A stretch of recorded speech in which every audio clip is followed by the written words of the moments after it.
So now that you have an overview of how Google Classroom works, let's talk about classwork or assignments or where your materials will be stored. When you go up to the top, you'll see 3 different tabs. Choose classwork. This is where all of your work should be organized. Everything should be organized either by week, like I have in this first example, where it shows August 17th through the 21st, and then it labels all of Monday's assignments, all of Tuesday's assignments, etc. And this one got moved out of order. I can, as a teacher, I can move those around, but as a student, I can't move them, obviously. Next, you can do it by day, so your teachers may choose to give you all your assignments by day. You'll also notice that this one says materials and this one says assignment. Materials are anything that you need to complete your activity or where you're going to learn about something. It may be an article, it may be a PDF file, etc. Assignments are items that need to be turned in. These may be due daily or it may be due a different time. Your teacher may decide to put a due date on there. All right, so that's how that works. Now, let's take a look at an assignment and how you'll turn it in.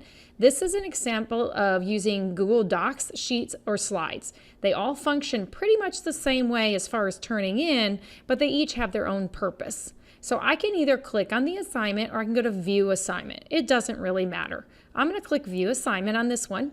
It gives me all of my information here. If there are any class comments, you can see them there. But on the right-hand side is where you'll see your assignment. If your teacher has given you a template, you're going to click on the template and you're going to open that assignment. Once the assignment is done, you'll go ahead and, let's see, this is where you're going to complete your task.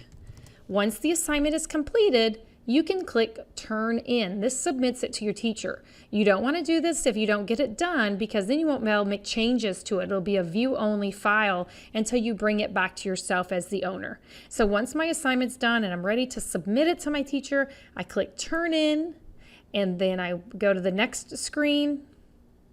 And it says, ooh, are you sure you want to turn it in? And yes, you're ready. So you go ahead and click Turn In again. And that assignment is submitted to your teacher. You cannot make changes to that file unless you click on Submit. So if you make a mistake and you catch it, go back in, choose on Submit. Now keep in mind though, it does track the time it was submitted. So if you submit it late, it will document that information. So that's how you submit an assignment. It's pretty easy to use and hopefully you find that helpful.